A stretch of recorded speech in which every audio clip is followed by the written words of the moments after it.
madrugada. Você está aqui no Jobispc, também no Clube da Terapia.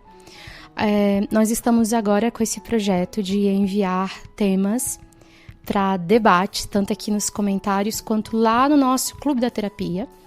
Então, esses temas são sugeridos por vocês, tanto por quem assiste o Jobispc, quanto por quem assiste lá no Clube da Terapia. E aí, o que acontece? Por que eu tô comentando tudo isso? Porque a pergunta desse tema é bastante simples. É assim, como você percebe a questão da educação para pessoa com deficiência? É melhor a escola inclusiva ou é melhor a escola especial?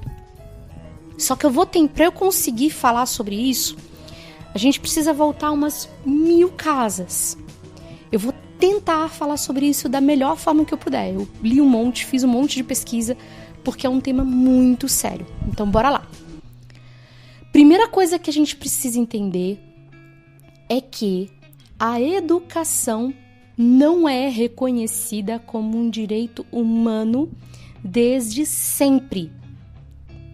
Por muito tempo, a educação era um privilégio. Na Grécia Antiga, por exemplo, quem que tinha acesso à educação e todas aquelas coisas legais que tinha lá? Os filhos dos nobres. As outras pessoas não tinham. A enorme maioria das pessoas não sabia ler. O Brasil, até pouco tempo atrás, tinha milhões de analfabetos. Milhões. Então não são poucos os analfabetos. Não são milhares de analfabetos, eram milhões de analfabetos. E isso devia-se ao fato de que na maioria dos locais não havia escola pública para todo mundo, tá? Então, a maioria era muito comum as pessoas começarem a trabalhar muito cedo. E quando eu falo muito cedo, gente, eu tô falando aqui de 5, 6 anos. E trabalhar por longas e longas horas. E aqui tem fábricas e outros na roça e em outros e diversos lugares. Casas de família, né? Então, o que acontece? Essas crianças, elas tinham que trabalhar desde muito cedo. Elas eram postas para trabalhar. E mesmo se houvesse escola, elas não frequentavam. Não era entendido que essas crianças poderiam ir para a escola. Também a gente teve muita restrição no entendimento do direito das mulheres à educação. Então, a gente está vindo de uma história recente da educação enquanto um privilégio de classe. Tá bom? A educação, o acesso à educação dependia de onde você nascia, de quem eram teus pais, de quanto dinheiro você tinha no banco e também para que servia a sua vida. Quando eu falo de para que servia a sua vida, eu tô falando exatamente assim. Então, a gente vive em um sistema, em um esquema em que, dependendo do para que as pessoas, de que o sistema imagina que tu vai servir, vai ser a educação que tu vai receber, tá? Então, imagina que tu é uma pessoa que entende-se, que você tem bastante recurso, que você vai ser um médico, que você vai ser um grande empresário. Então, a educação que você receber vai te orientar para você estar no topo. Mas se entende que você é das classes baixas, a educação a que você terá acesso até hoje está orientada para você ser mão de obra barata. Está orientada para você ser, descarregador, caixa de supermercado, balconista, entende? Ou então, para você, mesmo que você faça um curso superior, você vai fazer esse curso superior numa universidade particular para você atender no serviço público.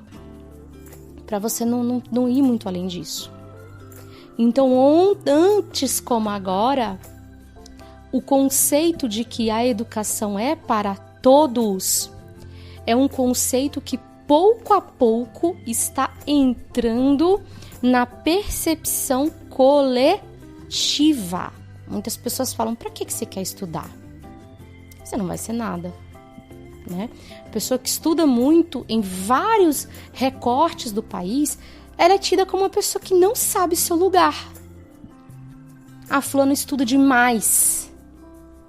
Fulano quer ser mais do que ele é. Então, existe sim essa pressão para que você não estude. E essa pressão ela é tanto social, sociocultural, como sistêmica.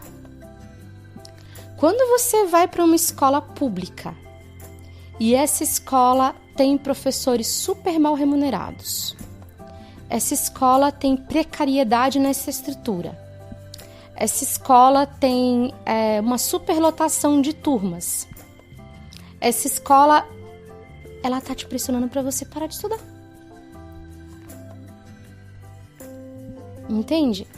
Então, quando a gente fala na educação inclusiva, a gente só consegue ter uma conversa coerente se a gente olhar antes para a história passada e presente da educação comum. Comum.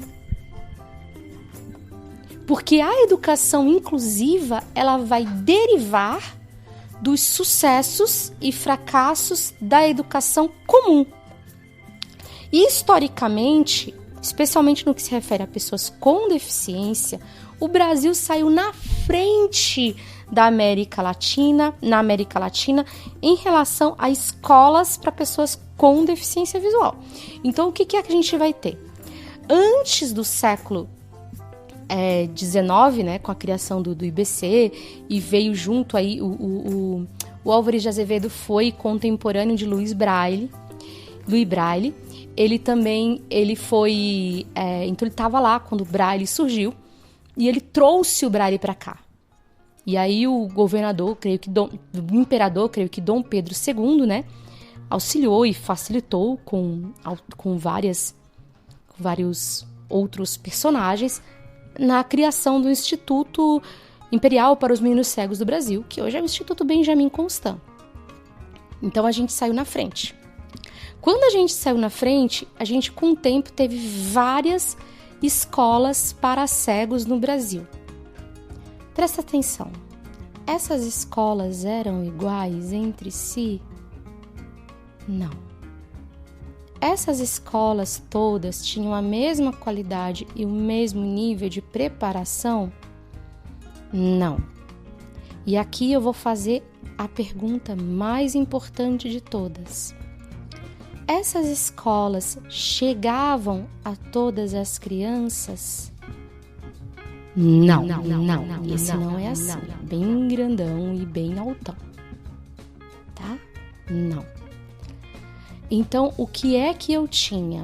Eu tinha um índice muito grande de pessoas cegas e com baixa visão que tinham um acesso insatisfatório à escola. O que a gente está chamando aqui de acesso insatisfatório? Pessoas que nunca iam à escola, pessoas que podiam ir para a escola bem tarde, tipo depois dos 20 anos. Pessoas que iam para a escola e não ficavam na escola por N motivos.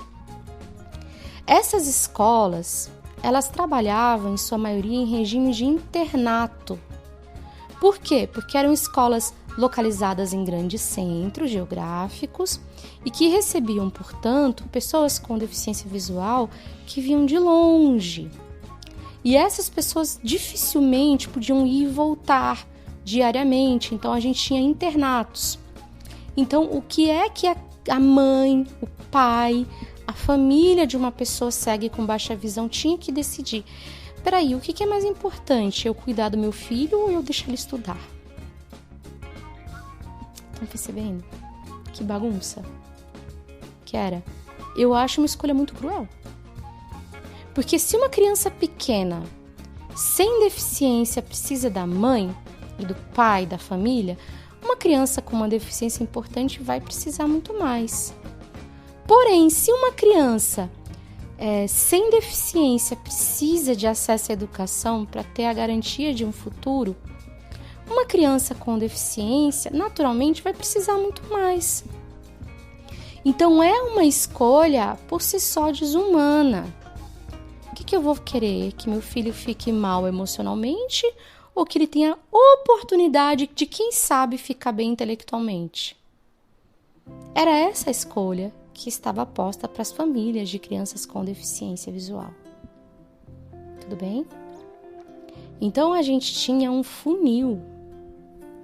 Não era só uma questão de eu vou ter acesso à educação ou não. Ter acesso à educação exigia uma fibra muito grande. E presta atenção aqui que eu vou falar isso muito sério e a gente raras vezes escuta falar sobre isso. Um preço emocional muito grande. Qual é o preço emocional? Não é uma regra, mas muitas pessoas com deficiência que tiveram acesso a essa educação hoje têm déficits de socialização. Jo, o que é um déficit de socialização? Quando a gente nasce, o bebezinho, ele basicamente só quer a mãe, só quer o pai, quer poucas pessoas. Isso é normal. Ele até precisa de ter poucos cuidadores, até para ter um cuidado uniforme e para poder desenvolver os neurônios espelho. Isso é muito importante, gente, tá? Então, o que acontece? Quando essa criança, ela tem acesso, ela tem uma separação prematura dos pais, quando essa criança é institucionalizada, ela não vai ter um desenvolvimento adequado. As chances dela não ter um desenvolvimento adequado, as chances dela crescer com um déficit na regulação da intensidade da raiva, na regulação da capacidade de lidar com quebra de rotina, na regulação na capacidade de lidar com frustração, na regulação na capacidade de lidar com outras pessoas diferentes dela, isso é muito maior. Então a gente tem uma incidência de pessoas com deficiência visual que, por terem sido institucionalizadas precocemente e por terem sido obrigadas a se adaptar ao modelo institucional por uma questão de sobrevivência, elas crescem com déficits de socialização, com déficits emocionais. Então, quando eu falo em escola especializada, eu preciso muito falar disso. É isso que eu estou colocando na mesa, tá? Mas é todo mundo? Não. Mas é muita gente? Sim. A culpa é da escola? Não. A culpa era da necessidade dessas crianças ficarem longe da família e serem institucionalizadas. Então, se vocês forem estudar as consequências da institucionalização das pessoas, vai ter um monte de desvantagens. Vai ter, inclusive, pessoas que, por serem institucionalizadas, chega um ponto que elas não conseguem funcionar mais na sociedade. Não conseguem, tá? A institucionalização acontece quando eu sou afastada da sociedade, quando eu sou afastada da família e eu sou obrigada a viver dentro de uma instituição. Isso acontecia acontece nas questões carcerárias, acontece nos orfanatos, acontece em hospitais psiquiátricos. Tanto que hoje discute-se muito a eficácia desses sistemas, pessoas que são colocadas também em asilos. Enfim, tem muita coisa aqui que a gente fica olhando para isso e tem que olhar.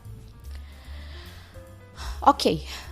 A partir de 1988, e sim, só a partir de 1988, a Constituição brasileira, promulgada após a ditadura, estabelece a educação como um direito de todos os cidadãos e cidadãs e como um dever do Estado. Então tem que ter escola em tudo que é buraco. Tem que ter escola no seu bairro. Tem que ter escola na Conchinchina do Brasil. Então tem que ter escola. Então a gente teve uma bruta construção de escola. Escola. Que legal. Muitas mais ofertas de vagas em creches. as creches públicas, as creches tendo alguns processos de escolarização desde pequenas, as crianças tendo acesso e lá. Isso é um marco civilizatório, mas se vocês olharem, é uma coisa que aconteceu muito recentemente, 1988, tá bom? E aí isso vai incluir também as crianças com deficiência. A gente tinha falado que a gente tem várias escolas para pessoas com deficiência visual. Essas escolas são abertas em vários locais do Brasil. Essas escolas eram insuficientes para todas as pessoas com deficiência. Essas escolas muitas vezes funcionavam em regime de internato. E essas escolas muitas vezes não eram boas. Eu preciso dizer, essas escolas muitas vezes não eram boas. Eu vou repetir de novo. Essas escolas muitas vezes não eram boas. Então, hoje a gente tem registros de escolas muito boas, que realmente possibilitavam aí ao aluno estudar bastante, ter acesso a aula de educação física, atividade da vida diária, orientação em mobilidade, braille, e serviço de itinerância dentro das escolas regulares, encaminhamento dos alunos para escolas regulares. Mas a gente também tem um registro de escolas que não eram tão boas assim. De escolas que funcionavam basicamente como um depósito de crianças cegas e com baixa visão. De escolas em que essas crianças elas não tinham muita assistência. De escolas em que havia, inclusive, a incidência de castigos físicos. A gente não fala muito disso, né? Mas acontecia. E é muito importante a gente falar sobre isso. Porque uma coisa é você falar, nossa, a escola especializada era muito boa. Para quem? Quais escolas? Era geral? Não era. Tudo bem? Aí agora...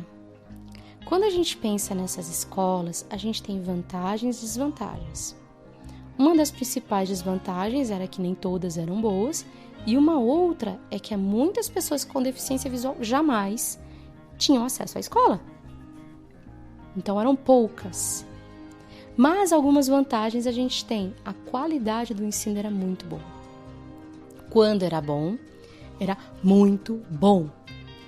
A galera saía com 45 mil formações, era assim um negócio de louco. O pessoal aprendia lá, sei lá, teatro, dança, piano, percussão, e educação física, e natação, e inglês, e espanhol, e não sei o que lá. Era um coral, era um negócio assim de louco, né? Em alguns locais ainda é. Então assim, tinha muita coisa pra galera fazer. E o pessoal saía com... lá no IBC, por exemplo, ele começou com cursos, né? Eles também traziam cursos técnicos para a galera sair meio apta mesmo a se formar, a ter uma inserção no mercado de trabalho. Aí tinha lugar que ensinava a fabricar vassoura, tinha lugar que ensinava a mexer com bordado, tinha lugar que ensinava a mexer com marcenaria, tá? Então, assim, tinha muita coisa. Então, o pessoal entrava lá sem saber ler e escrever e saía sabendo braille, sabendo andar, tendo algum trabalho, alguma forma de subsistir. Enfim, era muito bom, quando podia ser. Muitos lugares não era assim, e dá-lhe déficit de socialização, e dá-lhe prejuízos emocionais, e dá-lhe uma formação muito rudimentar, e dá-lhe exclusão. Lembrando que a ideia das escolas especializadas vai casar com o modelo da segregação. Vamos lá, vamos pensar nos modelos, tá? A gente tinha um modelo em que a pessoa com deficiência devia ser extinta, ela não tinha condições de sobreviver, coitada. Depois a gente tem um modelo de convivência em que a pessoa com deficiência tinha que ser segregada, tinha que ter um cantinho especial só para ela. Agora a gente está no modelo inclusivo, em que é função da sociedade e das pessoas com deficiência também, né? Da gente construir, da gente cocriar espaços que sirvam para todo mundo. Espaços que deem para uma pessoa cadeirante acessar, para uma pessoa autista entrar e permanecer, para uma pessoa negra estar lá de forma a ser respeitada, estar segura, uma pessoa cega ter audiodescrição, ter condições de estar lá e permanecer, uma pessoa surda ter acesso a libras, ou se ela tiver leitura labial, né, que o evento seja falado também de forma que ela possa ter acesso. Então, tudo isso é uma perspectiva inclusiva. A inclusão, ela não é só para a pessoa com deficiência, a inclusão é para todo mundo. A inclusão é para pessoa negra, é para pessoa LGBT, é para pessoa autista, é para pessoa cega, é para pessoa surda, é para pessoa com deficiência física, é para tudo, para neurodivergente, para everybody. Então você fica pensando assim, o que está mais condizente com o momento atual civilizatório geral? É a inclusão. Quando eu falo assim, bom era antigamente que criança trabalhava desde cedo, quando eu tô falando isso, eu tô retrocedendo lá para antes de 1988. Que educação não era um direito de todo mundo, tá? Então assim, eu vou estar voltando muitos e muitas décadas atrás. Isso aqui é um retrocesso civilizatório. Bom era antigamente porque as pessoas com deficiência visual tinham uma escola especial onde elas aprendiam tudo.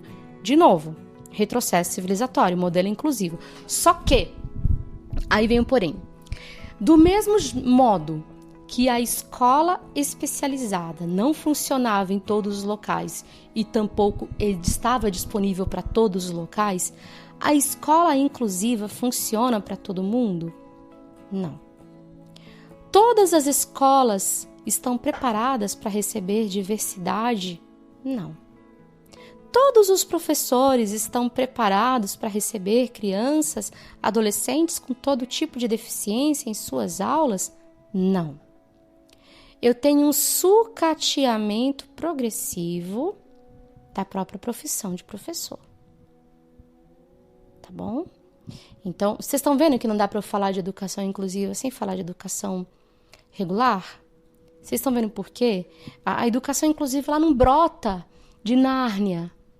Ela vai brotar da estrutura real da educação. Então, a gente está vivendo um processo de sucateamento da educação. A gente está vivendo esse processo, é isso que a gente tem. A gente está lutando agora, por exemplo, contra a reforma do ensino médio, que é uma catástrofe, que é um crime. E vai pegar muito mais quem? Os nossos jovens que frequentam a escola pública, que são a maioria.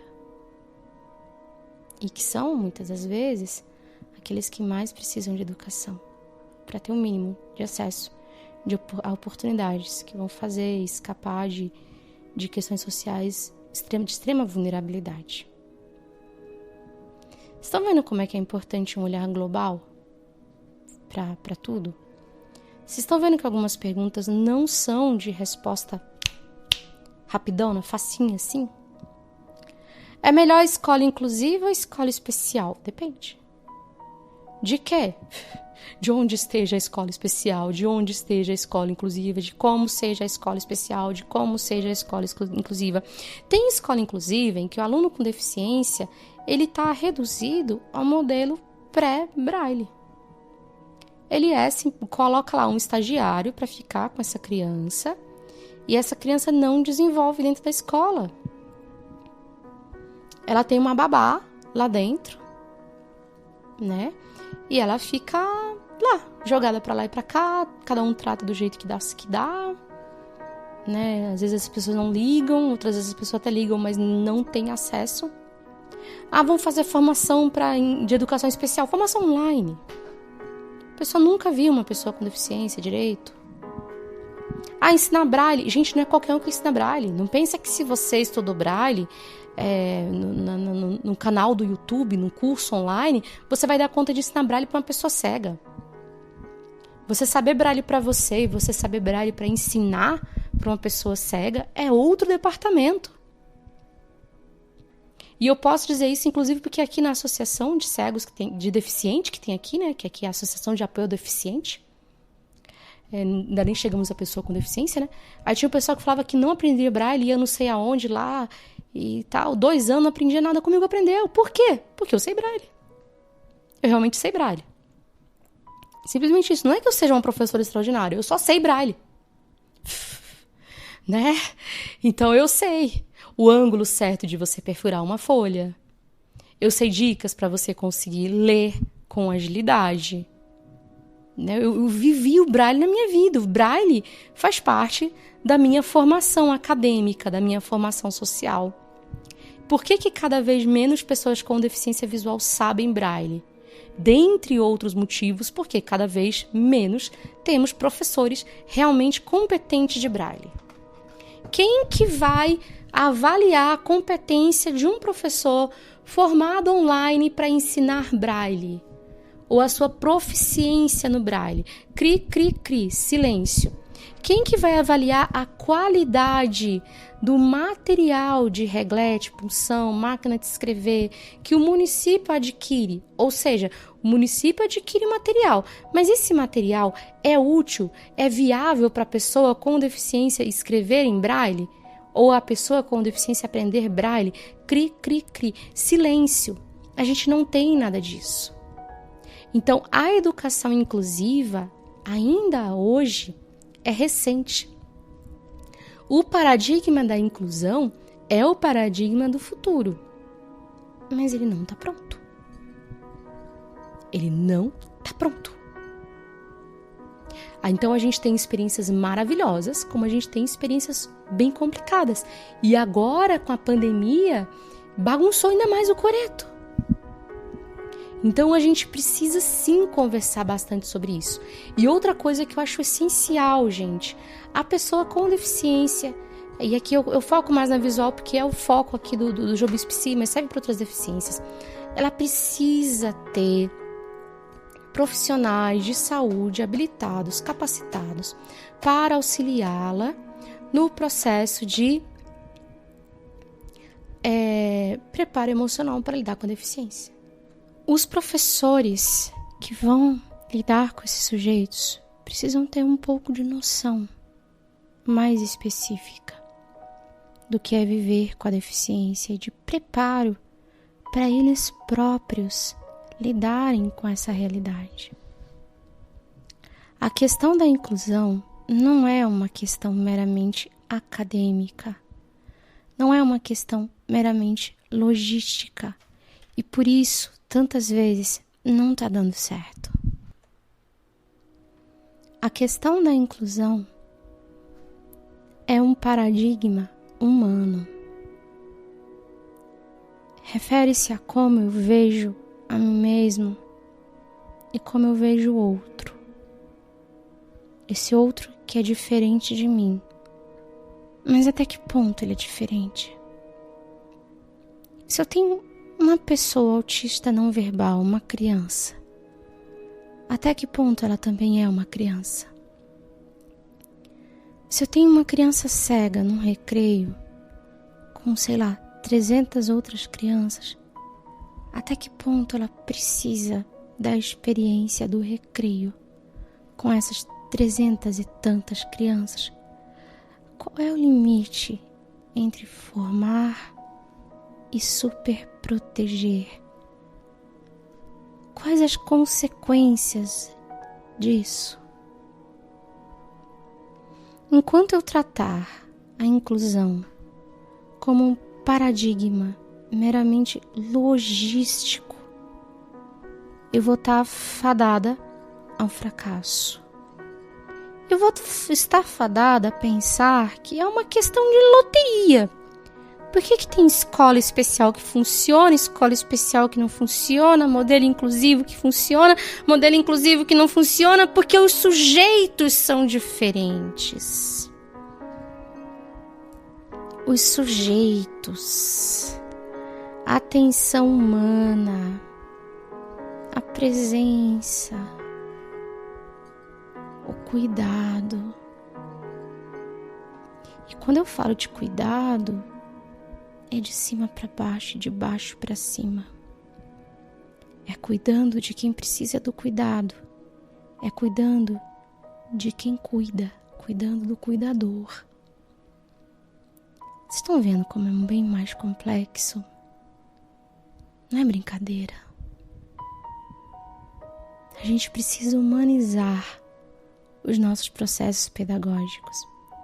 Essa é a necessidade que urge em todas as esteiras da educação. Tá, mas e você? que você pensa? O que você vive? O que você sente? Como foi a sua história na inclusão? Como está sendo a sua história na inclusão? Você frequenta o quê? Escola? Faculdade? Já frequentou? Como é que foi isso para você? Você gostou da sua experiência? Foi em escola regular? Foi em escola especializada? Como é que foi? Você não estudou? Você não conseguiu ir para a escola? Você foi para a escola, mas a sua experiência foi horrível, foi traumática? E o mais importante, como você gostaria que tivesse sido? A gente precisa acessar o sonho, porque é através do sonho que a gente confronta e busca formas de transformar a realidade. E sim, quando eu falo em educação, eu tenho que falar no sonho, no que eu desejo para todos os alunos, mas também para os professores. Os nossos alunos estão muito abandonados, porque a maioria dos nossos professores também está. Não tem como eu falar em inclusão de todos sem falar em inclusão afetiva, em humanização dos processos. Tá bom? Ei, um abraço grande. Conta pra gente tua opinião. Queria te ouvir, de verdade.